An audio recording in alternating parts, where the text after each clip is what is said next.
Well, let's talk about politics now, because the race within the governing NDC is increasingly becoming intense, with John Mahama taking his campaign to the central region. This afternoon, he's promising to deal with a closed season, which this government has introduced to allow the fisher folk stay off the coastal areas during a period. The government explains through the Fisheries Ministry that it's part of plans to ensure that the fishers breed some more, just to ensure that the catches that these fisher folk make, of course, bump. But it appears that John Mahama is unhappy about this policy. He's promising to change that when he wins political power.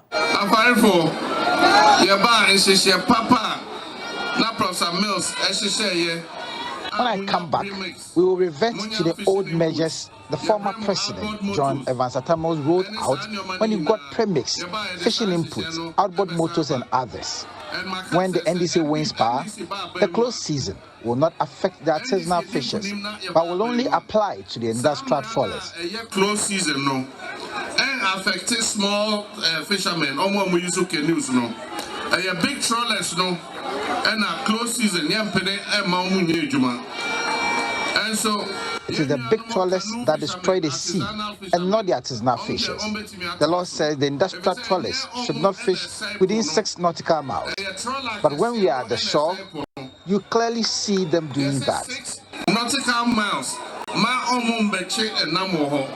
and so within 6 nautical miles. During our time, we made the Ghana Navy chase them away. But now they break the laws with careless abandon. When we come, we will ensure that all these are catered for. It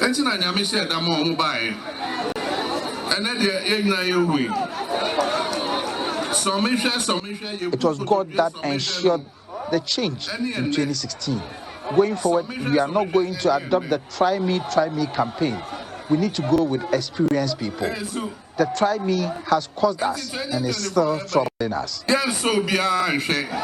Well, so what will be the impact of this proposed changes on the fisheries sector as being proposed by former President John Dramani Mahama? I'm joined in studio now by Kofi Agbogan. He's the Executive Director for Yempuano. Thank you, sir, for your time here on The Pulse. The Fisheries Ministry has clearly explained to us why they would prefer that we continuously run the closed season. But now we're getting a policy, what's of course being supposed to be a proposed policy measure by John Dramani Mahama. He's saying that he'll do away with the closed season. But from the technical point of view, will this be a helpful policy if we run it? First, let me say that the closed season is enshrined in law. If you look at Section 84 of the Fisheries Act, which was passed in 2002, it says that there shall be a closed season, and that the minister, by a gazette notice, let Ghanaians know that this is the period of the closed season. Again, if you look at the Fisheries Management Plan of 2015-2019, again, it states clearly that there shall be closed season for all fleets. When we say all fleet, the artisanals, the industrial vessels, and the tuna vessels. The tunas, fortunately for them, are controlled by international law. Right. So once the international space closes the fishery for the tunas, that means that all tuna vessels in Ghana must park their vessels. For those, in 2016, government, 2015, government started closed season for the trawlers. Okay. And then because the canoes are many and they are very difficult to control, it needed time to engage them and ensure that they understand all the issues around the closed season before the policy takes effect. Unfortunately, the first closed season, when it was announced, there was a lot of agitation by the canoe fishermen, and therefore it was postponed for another year, and there were further engagements. And now they have all understood that without a close season, our fisheries will collapse. By 1996, we were harvesting about 120,000 metric tons of the small pelagics, which is the mainstay of the canoe fishermen. Again, canoe fishermen are landing almost 70% of all fish that comes to Ghana. So if the fishery collapses, as we speak now, at the last count, they were harvesting only 11,000 metric tons. And scientists will say that when your harvest is less than your historical maximum or your historical high, it means that your fisheries has collapsed.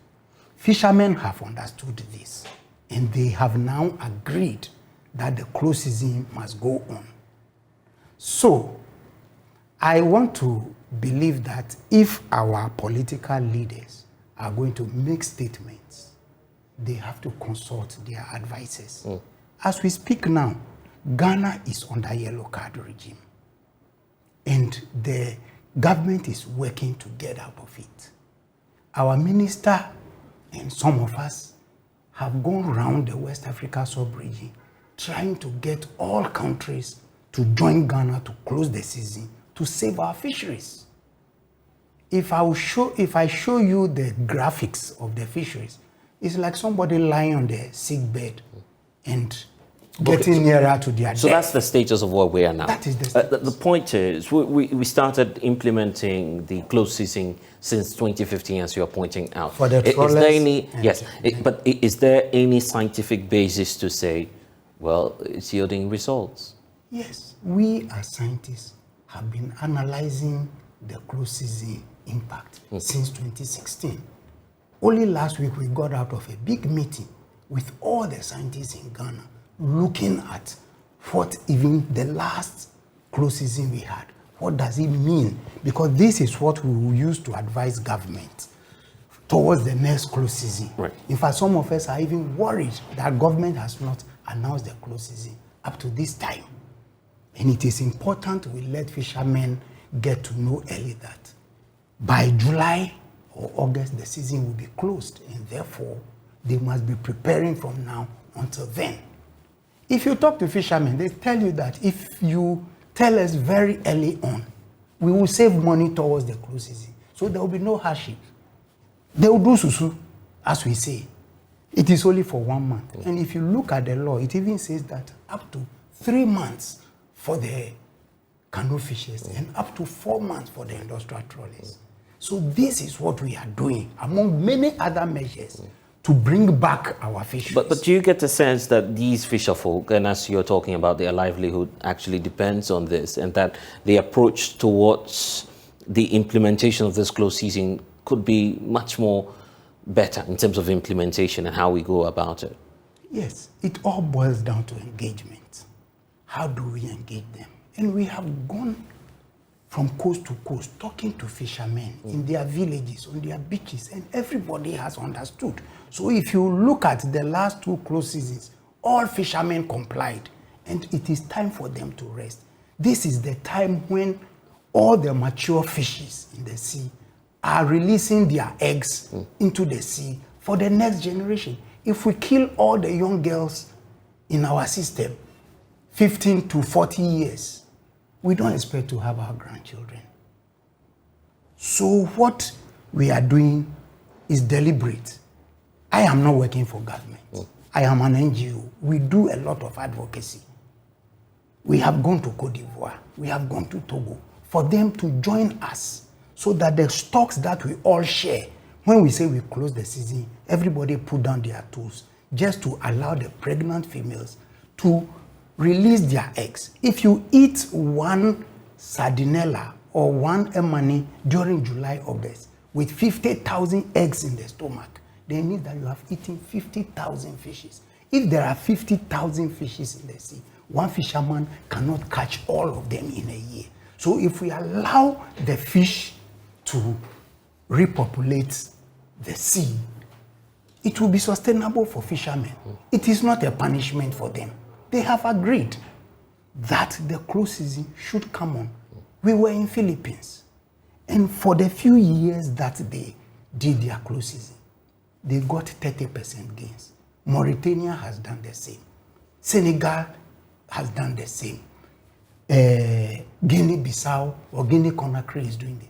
Even in the US. And if we continue to do the close season, we are going to get more fish. And that is when government will be putting money in fishermen's pockets. Okay. And not giving them handouts like a cup of rice or a bottle of oil. It doesn't solve the problem. All right, let's bring in Kojoche, who's with the Fisheries Alliance Global as well. And Kojo, for you, when you heard the statements by the former president, what was going through you at the time?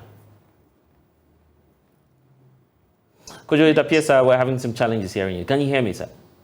Yes, I can hear you. Can you hear me? Yes, loud and clear, yes. Yes, when I heard the statement, I was not too surprised because I know that sometimes the advisors of the political functionaries are not really providing better advice. We have seen that in political party manifestos and some of the proposals they propose for the fisheries sector. You ask yourself, who are those advising? I would say that fisheries at this point in time, as my colleague Kofi has said, we are trying to revive our fisheries. It is near collapse. And the discussion should not be as to whether close season should go on or not. The discussion should even be extending the close season beyond the 1 month to about 2 to 3 months to get the fish stock restored. It's very important because if we do not do anything, and if we do not sustain this close season and have our fish stocks collapse, we have majority of the inhabitants in coastal and fishing communities that will go hungry, and that is a national security issue. So the advice that I will give out is that the discussion should rather look at how we can extend the close season period from the existing 1 month to maybe 2 or 3 months, where we can have a lot of good impact. Okay, I understand. But based on that, yes, but based on that, what's your recommendation? That yes, that 1 month is not enough? Yes, 1 month is not enough scientifically to have the gains that we need. I understand the argument that our former president made in terms of the economic and hardship on fishes. There are several ways to look at that.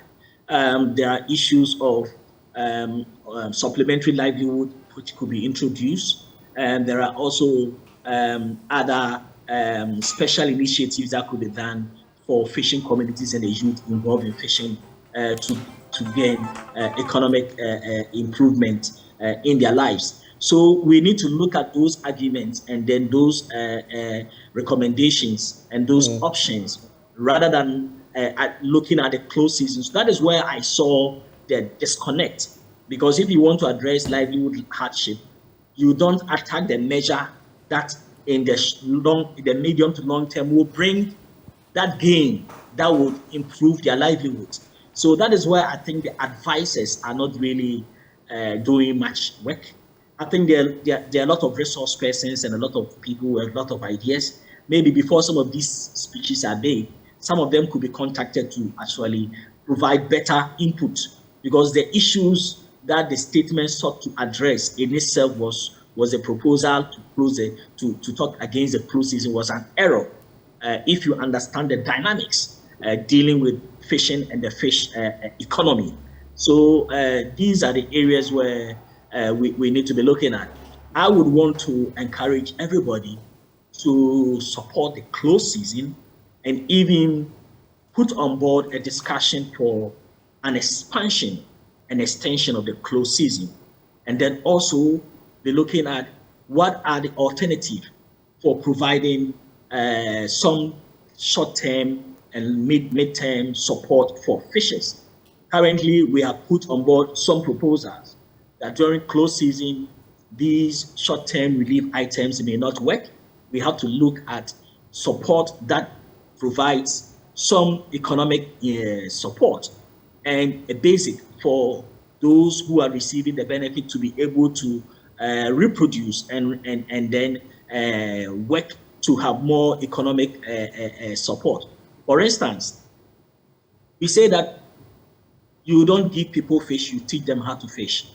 What that intends is that if you want to provide relief items, you have to push it in such a way that those receiving those items, as I've said, can work with what you have given them and then have rippling effect in their economy. So these are the areas we need to look at. And there are other options to target fishing communities. So we would need to look at that as a form of argument that is more productive, rather than looking at saying closed season for artisanal fishers should be stopped. That is counterproductive. Okay, could you just hold on for us briefly? But Kofi, let's hear from you on the alternatives, because he was pointing out the need to find an alternative source of income for these fisher folk whenever we implement the closed season. Should that be part, I mean, should that be considered by the Fisheries Ministry to be part of the closed season? Each time we're getting there, the fisher folk are engaged, so we know what they'll be doing whilst that season is implemented. First, in our work, we are targeting the youth between 15 and 35 to start providing them with some supplementary livelihoods, or teach them to engage in other things that are beneficial in having high economic returns. That is the first one.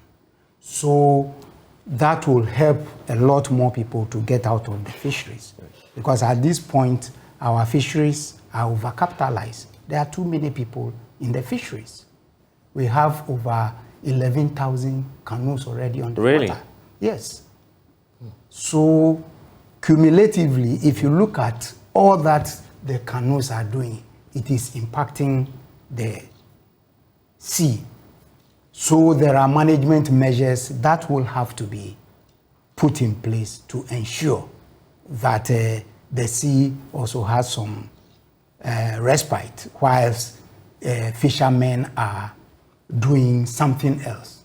Now, the 1 month close season is not a punishment.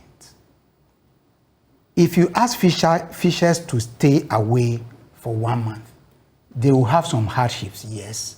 But if they plan towards it, 1 month comes and goes easily. And even within that 1 month, these fishers are fishing only 2 weeks in that 1 month. So effectively, it is only 2 weeks that they are not fishing. But the gains that you make during that period is very, very, very enormous. We have thought through these for a very long time and have engaged fishers to understand. There may be pockets of resistance, but by and large, the generality of fishers have agreed that close season is the way to go. The last close season we had, we were monitoring the fishes as well. And even after the close season, we noticed that a lot more of the fishes still have eggs in their bellies, and these eggs must come into the water. It is the reason my colleague Kojo is saying that, and even the law recognizes that the 1 month may not be enough, but we have to have that as a starter. And going along, when everybody is comfortable, we will have a better returns when our fishers go to sea. Can't we find a substitutive method where perhaps we focus on the bigger fishing vessels in exchange for those in the low-lying areas where they just harvest a little? Look, if you look at our fisheries law, there is the 6 nautical miles or 30-meter depth. All trawlers are supposed to fish beyond that. Yes, some trawlers stray into the 30-meter depth, sometimes willfully. But when you go to the ministry, they have a whole television system that is monitoring every vessel on the sea. Because of this, they are also aware, and therefore they have tried to stay outside the 30-meter depth. Yes, again in the past, they were coming to harvest the fish that canoe fishermen were supposed to harvest. After they saw what they themselves are doing, that is very destructive, they wrote to the ministry and said that we have stopped what we call in our parlance the cycle. They have stopped, and for 2 years now, there's no cycle, and the trawlers are staying off the 30-meter depth. These are all engagements that we've had with both the trawl industry and the canoe sector, for everybody to understand that whatever is being done will inure to their benefit, and it is not a punishment. Now the trawlers are going off for 2 months. If we work with them better, they will agree that we go 4 months. Because after the 2 months, they went to lay down their tools. And the new gear directive took them to use a bigger net. They are catching better fish. Their yields are better than before, and they are staying away. Why are they staying away? Because their vessels have much power, and they can go at deeper depths, and therefore their license allows them to catch only fish that is in the bottom.